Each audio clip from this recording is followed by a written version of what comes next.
and some people, I'm sure there was quite a few people that may have listened to it, or at least a few people that listened to it and go, Huh? why? Why Yeah. would you allow that? Yeah. Oh And yeah. it's like, why do you not? But again, that's not my place to say. Your Hearth, your hall, not my hall, not my call. I mean, which I'm going to use that a lot now. Credit to where credit's due. Eric Shervin, the Ravens Call, Word Weaver Ah, Productions. If you haven't checked his stuff out on YouTube, go I and have, check his stuff out. And he was on last week's episode. We went into a deep dive on the Heathen Soul Complex. He's been heathen for pretty much his whole life.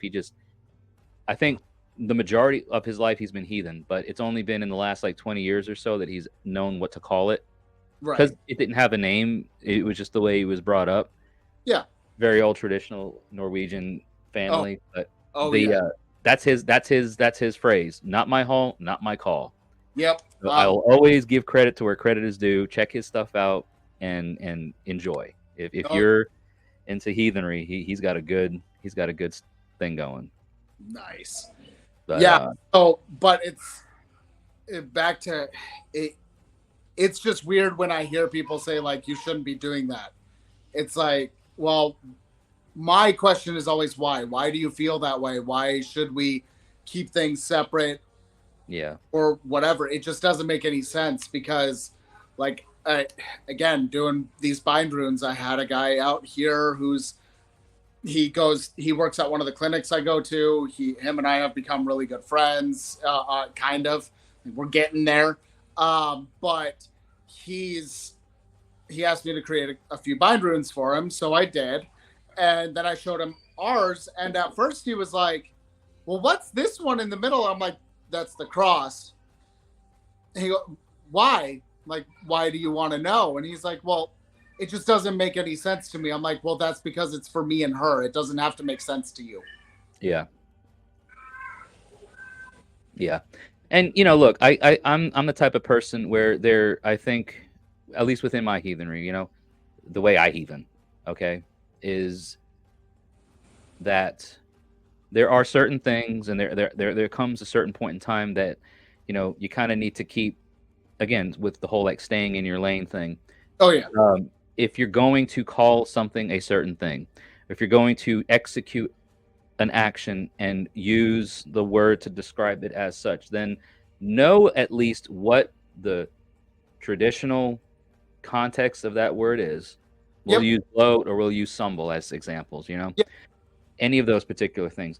If you're going to call what you're doing any one of those things, at least know what the historical, traditional meaning of those words are before you start using these terms all willy-nilly like. exactly. And then once you're informed, if that information helps inform you of your worldview and you progress and you develop your own worldview of things, then fine. Like, that's, again, your hall, your call, you're doing it, you're figuring it out, and it's your journey and it's your path. The Yeah, thing that I have a problem with is when people are like, oh, well, we can do stumble outside. No, you technically can't. It's not stumble at that point. From a traditional historical point of view, you can call it something else. You just can't call it stumble. It'd be like if the Italians watched somebody put in, a recipe of making carbonara, okay, and they're adding milk to the carbonara. That ain't carbonara at that point, because the traditional yeah, recipe for carbonara doesn't call for milk. Like, stuff like that is what I'm getting to. You know, yeah, all of the idiosyncrasies, the intricacies, the various ways of things, like, creating a bind rune that incorporates a Christian cross in it. That's probably gonna like trigger some people. How dare you? Okay, but when do you see, like, look at some other look at the Icelandic charms. Look at this thing behind me that I get shit on from people all the time about. That's not a Viking symbol. Yeah, I know that it appeared in like the 16th century or 17th century, whenever it was, in the Icelandic Galdabrook, and I know that it, charms of Solomon, or Solomonic symbols and all this in the Vegas here. I know that. yeah, That's not why it's up here. It's up here because this was a gift to me from a friend who's been a supporter from the very beginnings of what I do on social media. It's up here because they gifted it to me. Is it yeah. historically heathen? No, but No, you've also got Elder Futhark runes around there, so it's a blend of old and new. yeah, You know what I mean? Yep. So like when people look at that and they're like, well, did you know about? I'm like, how about you turn your eyes off and open your ears and listen to what we're talking about on these shows instead of looking at what's in my background, because this is not as important as what's going on with what we're talking about here, you know? Right. Right. Oh yes. So Oh I'm yeah. sorry. I went on a rant there. So Oh no, I love it because it's like, and that's the thing. And I know I sparked it because of that, but and that's where I look at that though at the same way. It's like I understand that. That's why it's not for everybody. Like yeah, it is a. I guess at that point you can call it a sigil instead of a bind rune if you want to get technical. yeah, 100%. They're sigils. Yeah. Exactly. Yeah. So and it's like, okay, I understand your point.